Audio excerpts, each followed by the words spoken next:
Let me ask you a simple question. If your body was a business, would you invest in it or would you shut it down? Because the smartest leaders I know don't treat fitness like a hobby, they treat it like a high return asset. Why? Because the real ROI of training isn't just how you look, it's how you lead, think, recover, and perform under pressure. When I think about the super high performers, the super high achievers, I don't necessarily think about like health and fitness. And so I was kind of doing a little digging into some quotes, and one of them is from a superstar, and you can obviously tell that he lifts, right? From Dwayne the Rock Johnson, he says, "Training is my anchor." He says, "Centers me and allows me to go to work." And it's basically like his non-negotiable. It fuels his performance every other area of life. And we know that. You see him, you see what he looks like, and he'll talk about it all the time. But I also saw a couple other ones from like Elon Musk, who said you have to make sure your mind and body are primed for the task. If I don't get enough sleep, I'm noticeably less productive. And he said this a few times. He said that sleep, exercise, just having really good energy is really critical to him handling extreme workloads. And then also, Jeff Bezos said, "I get 8 hours of sleep. I prioritize it. I think better. I have more energy. My mood is better." And he said, "Making high quality decisions requires being physically and mentally sharp." And that's, and those are guys that we often think, hey, you ever hear like you can sleep when you're dead, all this kind of stuff and work yourself to the ground. And here are guys that are like super, super duper successful. They have tons of responsibility, and they're saying, hey, you know what is the anchor to my success is living a really good health journey. So it kind of made me think about like, what if fitness isn't just like a nice thing to have for high performers? What if that's like their secret weapon, and you are your most important asset. So if your body crashes, so is your business. So something we're going to ask ourselves today is, are you investing like an amateur or are you investing like a CEO? I love this conversation so much. And I love this frame too, because a lot of people we work with, a lot of people in general, have high standards for what they do in their work and their business. But then their body, their health doesn't necessarily reflect that, usually because they're pouring so much into that. But more you pour into yourself and your health, the more you're able to pour into your work and all the other areas of your life that matter. Yeah, and of course, I mentioned some people that are, up in the top percent of income and stuff like that. But this goes out to anyone that works extremely hard, whether it be, an entrepreneur or a stay-at-home mom or anyone that just works extremely hard and does an extremely well job at what they're doing. This can apply to them as well. Hmm. All right, so what do we got going on in life? What's new? Anything exciting? Well, I just moved to my new apartment. Yeah, so yeah, tell us about it. What do you think? What are some of the things you love? What are some of the things that maybe you don't love so much, or maybe just different than where you were before?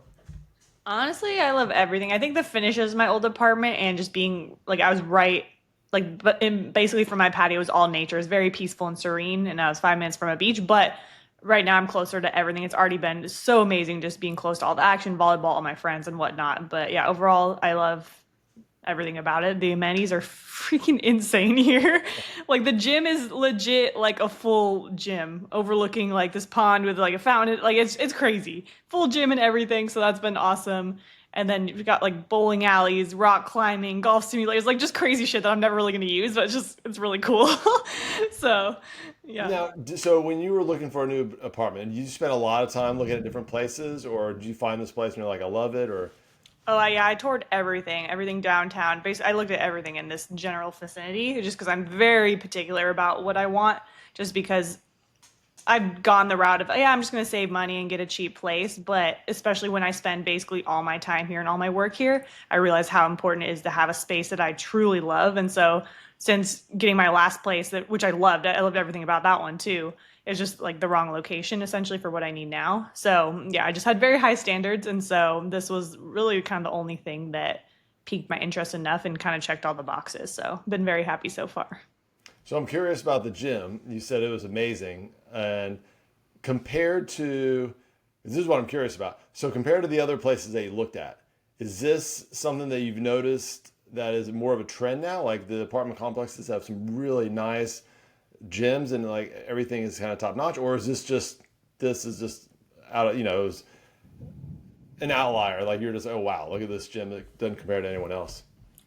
I think it's both. No, like all of the gyms in St. Pete here in downtown are really nice. Like they have a lot of stuff. So I feel like that's just the general theme in this area. I think just as far as the finishes and everything is just really fancy and nice at this particular one too.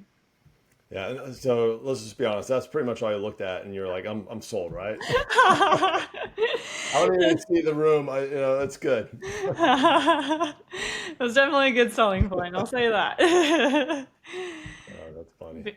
But yeah, moving was a never a fun time, as everyone knows. It's just always a shit show. I think I stayed up till 1 a.m. one of the nights, just like I was like, movers came at 8 a.m. and I was up till 1 a.m. just like unpacking, cleaning, organizing everything. Cause once I set my mind to something, I need to get done immediately. So I was like, we just gotta do it. You just knocked it all out that one day? Most of it. I mean, like I was doing some packing beforehand, and then after I had my friend come over and hang a bunch of stuff for me and just like little final touches. But yeah, I did the majority of the work in one day because I'm a psycho and just how I gotta do it. Well, and I've actually seen research where they've said that if you have everything set up, like for the next day, for example, everything is clean and organized and the way you want it the next day, you're going to be way more productive than if you leave things out and don't kind of have a great environment. So I imagine the same type of thing. If you start a project, finish a project, you probably feel way better and you're probably a better chance you're going to get it done as opposed to if you kind of do half of it or do part of it and then it just kind of lingers there and because you get busy and things come up. Yeah, exactly.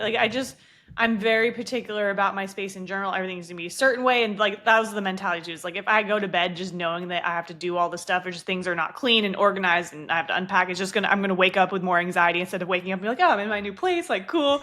So like, I just knew I need to get done for my sanity and my peace of mind, even though like that day was just chaos, but I knew it would help in the long run. Yeah. Well, that's fun. That's fun. Yeah, my aura ring was like, you are unusually stressed today. It's like normally 3 hours, you have 7 hours of stress. I'm like, oh, yep, sounds about right. So do you think one day we'll have, I'm almost positive we probably will, we'll have technology that talks to us as if they know us, super well. Like for example, like in this case, it would just start talking and be like, Mackenzie, we are off tonight. What is going on? Like That'd be cool. that'd be super cool. I feel like, yeah, we're definitely getting close to that. But yeah, I think I got like 16,000 steps that day and I didn't even like go for walks or like really train or anything. It was just from like pacing around and packing and moving boxes and shit. Those are the best step days though, where you look at your, whatever you have and you're like, oh my gosh, I've way more than I thought I had. I was just beaten down after that, though my body was hurting. Good quality sleep there, right? Yeah. Yeah, my body's been hurting. Just like I mean, I know I've been overdoing it. Let's be real. Just like a shit ton of volleyball training steps. And so this week I actually decided to do a full. I feel like I say I've been almost like deloading like the last month just because my training has been so off just with volleyball and my body not recovering. But this week. I'm not doing any sort of training. I'm just all active recovery, mobility, and then a little bit of volleyball. So I'm already feeling a lot better. So I just figured I just gotta do it. Just take the full week off, and then hopefully I'll be back on track. Was there anything that really stood out to you that kind of gave you an indication that you were overtraining, or is it you just know yourself so well, or? I mean, yeah, like I'm very in tune with myself. So like I knew for a while that I have been, but a lot of it's just for the mental sanity too. And I'm like, I'm pulling back. I'm doing kind of like 60, 70% in the gym. Like it shouldn't be that bad, but yeah, it's just a lot. I think I was experiencing so much fatigue, especially when I tried to play volleyball. Like I just couldn't play volleyball because my body was so fatigued. My legs wouldn't move. Like I go to jump and like nothing happens. It's just stuff like that, and then I get really pissed off. Or even just like I would wake up just like aching, or like in the middle of the night just aching, like which clearly is very like I overdid it extensively. Like I should not be feeling that way. So I was like, yeah, this feels like shit. I need to stop and I need to recover. So that's what we're doing this week. Was it tough like mentally to force yourself to have a deload week?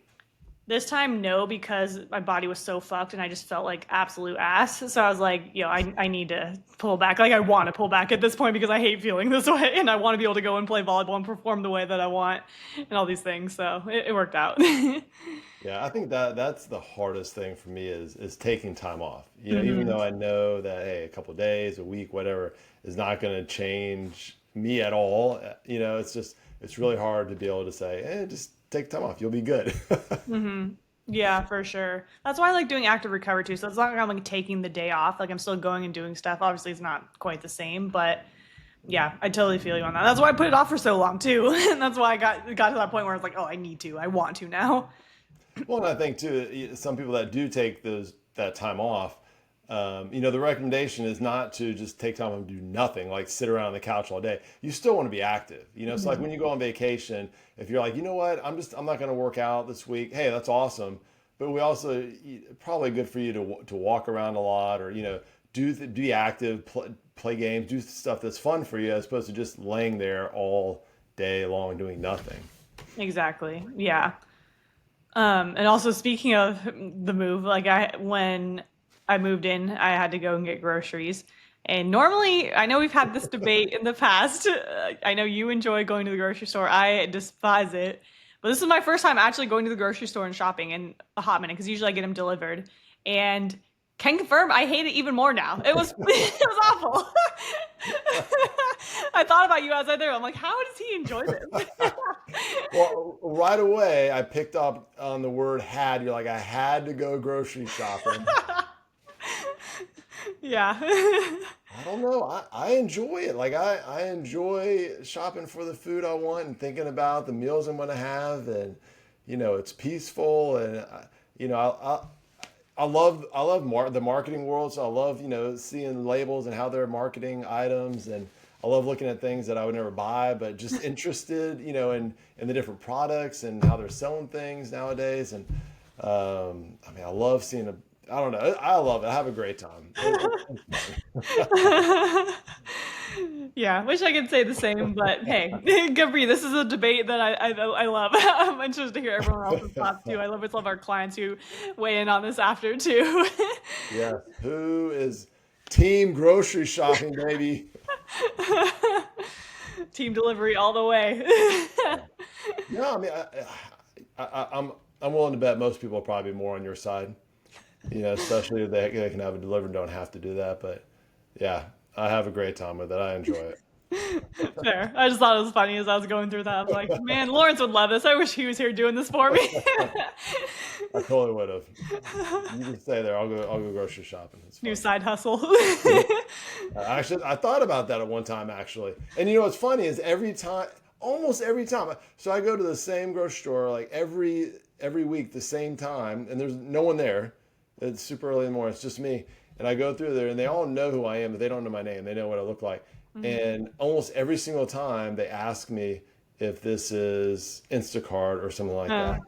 And I'm like, no, it's mine. And I've asked them before, like, so why do you guys always ask me that? What makes that? They're like, well, one, you kind of have it all organized. And I do. Like, I give them like certain things, like I give them all the cold stuff together and all the meats and thing together. And they're like, plus, I don't know, just guys usually aren't here this early doing grocery shopping unless they're doing Instacart. But you can tell the Instacart shopper. They have no idea what they're doing. They're like looking at a list. They're just randomly grabbing stuff. So, but yeah, it's pretty funny. well, cool. Before we get into our topic, I want to highlight one of our clients too, keeping with this theme. So, Yeah. major shout out to Leo. He has been freaking crushing it the last 6, 7 months. He just got an in-body scan. He's down to 11% body fat and also Oh wow. gained 5.7 pounds of muscle in that same time frame. 11% is extremely impressive. Hmm. Yeah, so he dropped over 2% body fat and gained 5.7 pounds of muscle. Like that's freaking wild. Doing that at the same time at that low of a body fat percentage, like freaking beast. That's a blueprint right there. That's the way you want to do it. Yeah, he's a freaking man. But I think the biggest thing too is initially when he came to us, he was just stuck with like going through that on-off cycle and just hasn't been able to be consistent and like feel like he's in a good structured routine and just would always like cycle in those extremes and go off the rails on the weekend and have to reset and just didn't have a good solid relationship with food and he just didn't feel aligned with that. And so I think that is the coolest thing. Like obviously insane impressive results with the body scan, but I feel like the foundation that we built too is even more impressive. It's just as far as his form, his training in the gym, his looks immaculate now.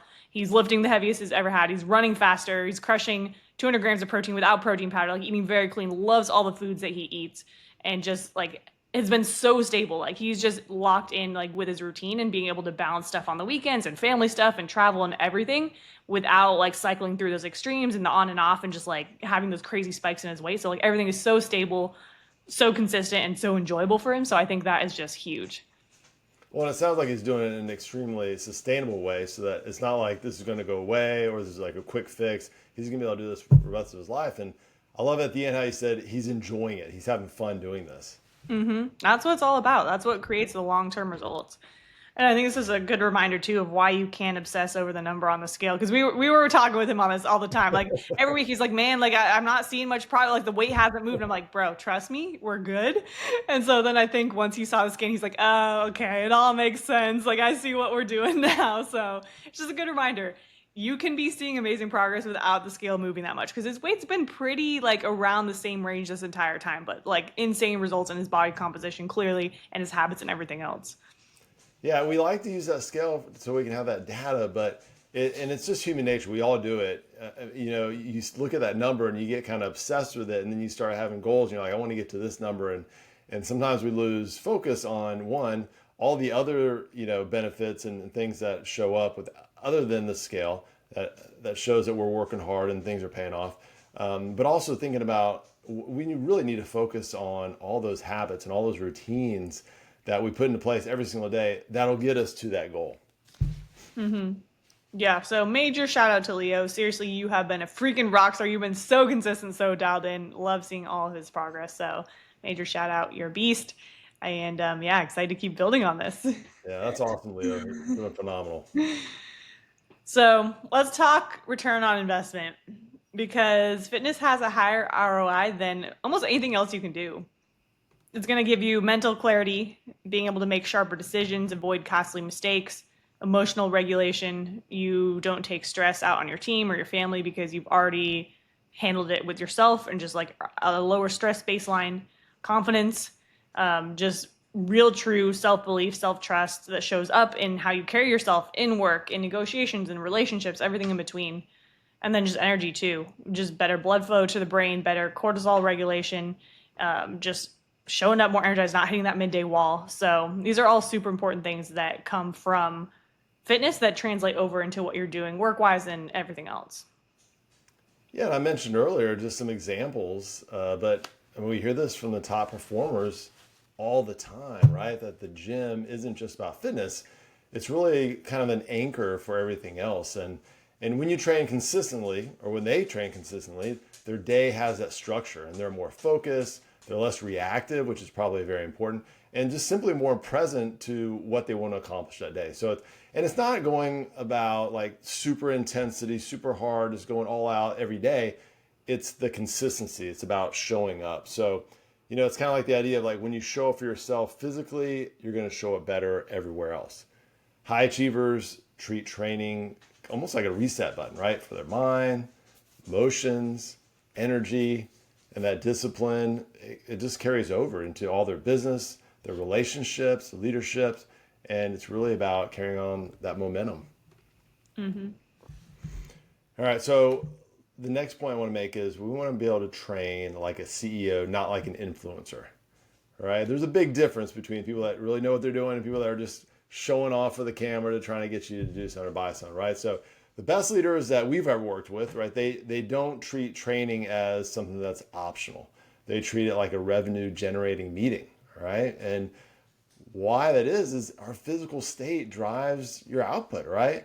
Your clarity helps with stress tolerance, and obviously that's going to help you to be a better leader. And so they're not training to look on Instagram or they're training to lead well in 5 years, in 10 years, to establish whatever they're doing, right? So what separates them isn't necessarily the intensity or trying to get that six pack. It's all about the consistency. And that's the key. It's the key no matter what we need. So there's a great quote from a Ryan Holiday book that is one of my favorites. It's called Stillness is the Key. And he says, routine done for long enough and done sincerely enough becomes more than routine. It becomes ritual. It began become sanctified and holy. Ooh, I like that. Good stuff, right? So, and that to me is that's the most important trait that we can copy from high performers is that consistency. And it's just something, as we go about our everyday, are we making decisions that are going to lead us closer to our goals, or further from our goals? And basically, that did we show up today? I think that's also where most people mess up is overcomplicating the training side. I think they need the perfect 2 hour workout plan or some trendy split, but I think the real win is having something simple that you can actually do and actually be consistent with. The ones who win in the long run are the ones who treat their body like an asset, not an afterthought. So they're not waiting for time, they're making time for it.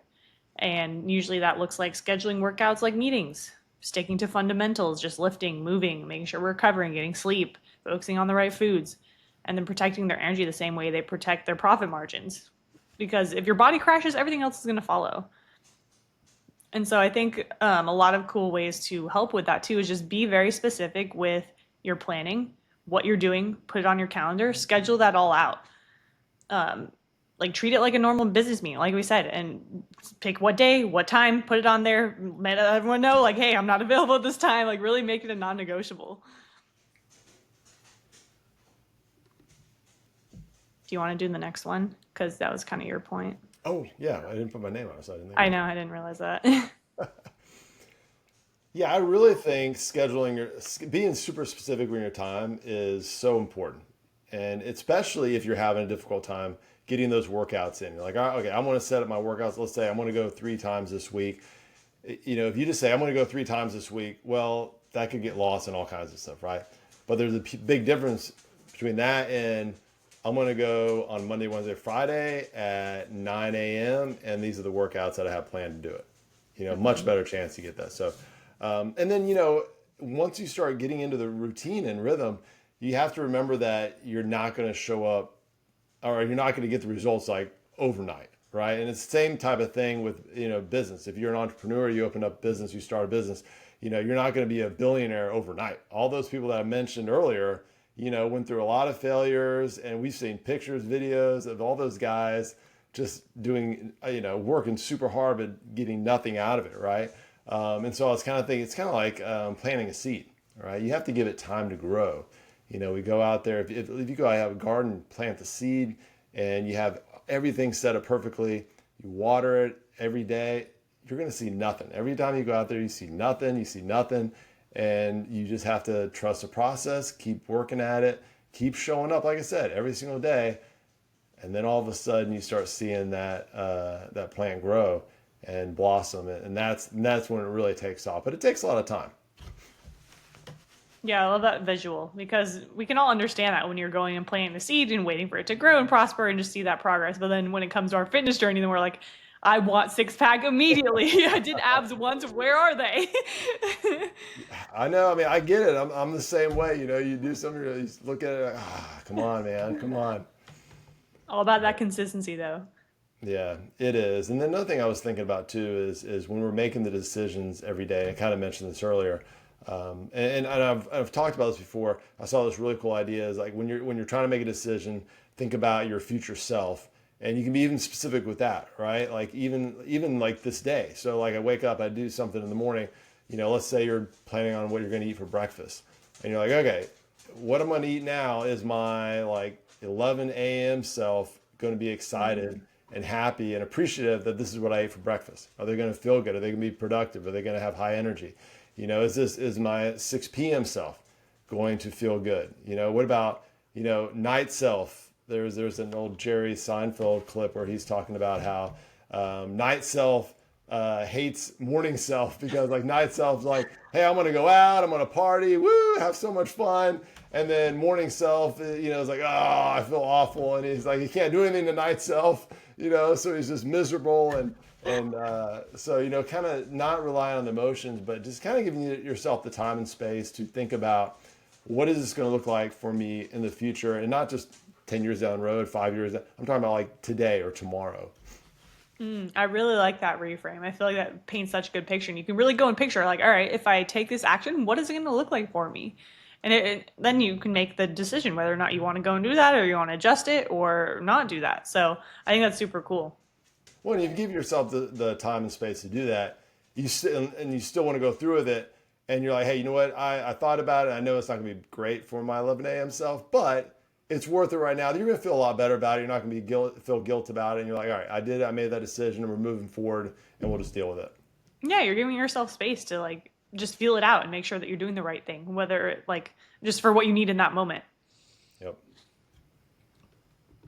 So, in practice, I want to break this down. So, if we want to start treating our body like an asset, there are three things that we can implement this next week to help with that. So, one, kind of like we were talking about, schedule your training like a meeting. Block it off, make it non negotiable, even 30 minutes, 15 minutes, 3 times a week, whatever it is, like it'll add up fast.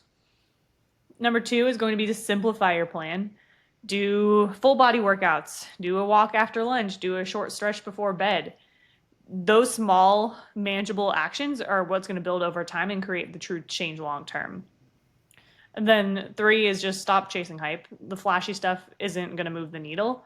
Whatever fancy fad diet or whatever new fancy workout program, whatever it is it comes down to consistency. Like we've been saying every single episode and earlier in this episode is what can you be consistent with? That is what is going to drive the real performance. Yeah. What is realistic, Mm-hmm. right? Where are you right now, and what's realistic for you to be able to do? I mean, if you're not doing anything, maybe just one workout a week would be super beneficial for you. So you just got to figure out where you are and what you're actually going to be able to do. And so, one of the shifts we talk about with our clients, is we don't have to train like a bodybuilder, right? We want to train like someone who wants better energy, wants to get stronger, and their focus directly impacts everyone around them, right? And whether you're leading a business, whether you're leading a team, whether you're leading a family, your energy matters, and more importantly, your presence matters. So it is nice to look good, right? But ultimately, it's not necessarily how you look. It's about having that mental and physical strength to be able to handle life and everything that it's going to throw at you. Mm-hmm. All right, so the high ROI habits we can start this week, right? Let's talk about if we did a good job selling so far, right? Then we know that fitness is not necessarily just about aesthetics, but performance, leadership, longevity. And so here's where you're going to start. Make it realistic. You don't have to overhaul your life. You just need to focus on more high leverage moves that makes everything else easier. So having a morning anchor, and what that can look like is some kind of movement in the morning, right? Going for early morning walks, doing your workout in the morning. It's going to kick your day off with momentum, kind of regulates that cortisol, that stress hormone. And I think most importantly, it anchors your identity. It shows you, okay, I am the type of person that prioritizes my health, and I'm going to start off my day doing something that puts me in the right direction, right? And how do we going to do that is to stack it with something you already do, right? Whether it's, hey, I love listening to podcasts, so I'm going to go, instead of just sitting on the couch, I'm going to go for a walk while listening to the podcast.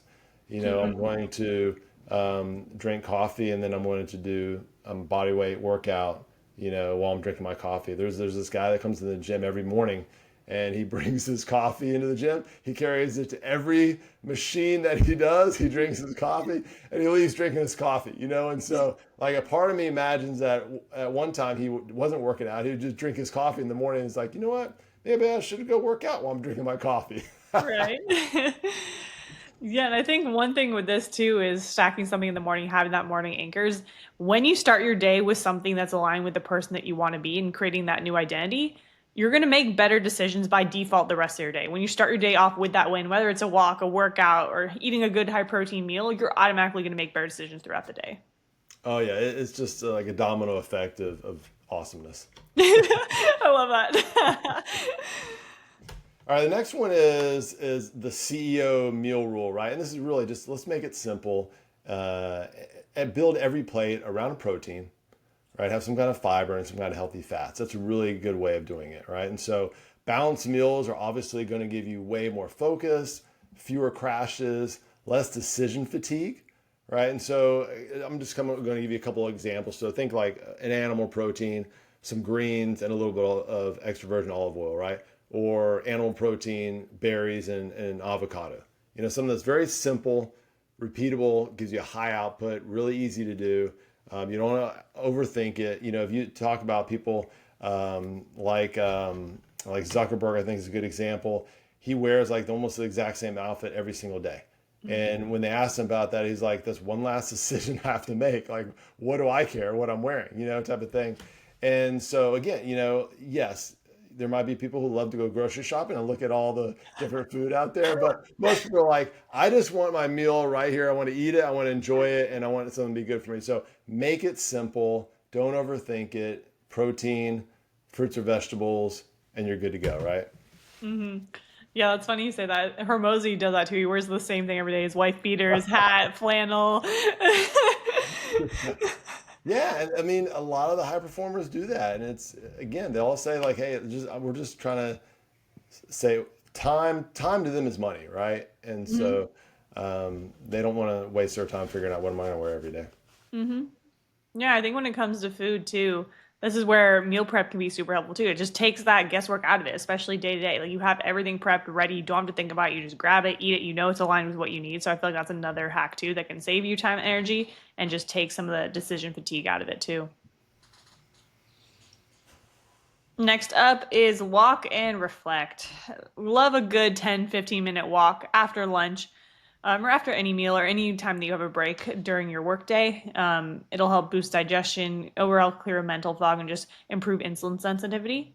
And so, if you can, ideally, you want to leave your phone, allow yourself that space to just walk, think, let your brain catch up with life. Because I feel like when we're constantly distracted, we don't actually have that time to think. And like we get tap into our creative minds when we go without that stimulation, without your phone, and like get moving. So, if you can leave your phone, even better. But even if you need to like take it on a meeting or something, I feel like it's still beneficial to get out and walk. Yeah, and if you're at you're at your work place of work, and you can't just like go for a walk around the neighborhood or something like that, walk up and down stairs or walk down the hallway, even and make it social. Walk down the hallway and go talk to a good friend and walk back type of thing, and do that a couple times and go talk to different people. Super beneficial for sure. Our walking pad too. I know I love when we hop on our team meeting every week and we're just walking. Walking pad is gold. Yes, Uh-huh. you can. Yes, for sure. Yeah, that walking pad, pull that out and use it all the time. But yeah, we do want to give yourself space to reflect and think and just like let your mind be. Even just 5-10 minutes can make a big difference with that and will help you come back to work feeling even more refreshed, more focused, more clarity, and be able to dive in. Another one is a Sunday planning ritual. So take just 15-20 minutes weekly to reset and map out your workouts, your meals, your high priority habits, just what you have going on for the week. I think it is so important to sit down and just prep, know what to expect, what things that you need to implement, and where you're going to put that, block them out on your calendar like we were talking about. And it's just going to give you more clarity and reduce the overall chaos and again that decision fatigue because you don't fall off of things when you know the plan and when you have a plan and you have it structured out in your week. So even to start by picking 3 wins to lock in that week and then on your Sunday review, also review what worked, what needs to be adjusted to make sure that you can hit those targets and then, new targets going into the next week. Yeah. All right. Well, we said we don't have to become obsessed with fitness, right? We don't need to be. Actually, we recommend you not be obsessed, Yeah. right? But you do need to become someone that your future self and your family is going to thank. And it's not about abs. It's about leading from a place of clarity, confidence, control, and not being burned out, not being overwhelmed. Your health, really isn't a luxury, it's leverage. So invest wisely, train like it matters, because it does. Damn right. If this episode hit home and you're ready to start treating your body like the asset it is, come hang with us in our private school community. We've got the exact tools, support, and structure to help you build a high performance body that matches your high performance life. I'll link that in the show notes. And we appreciate you guys tuning in. Share it with someone who needs it, and it helps us a ton and just gets the show out there. So appreciate you all, and we will catch you next week.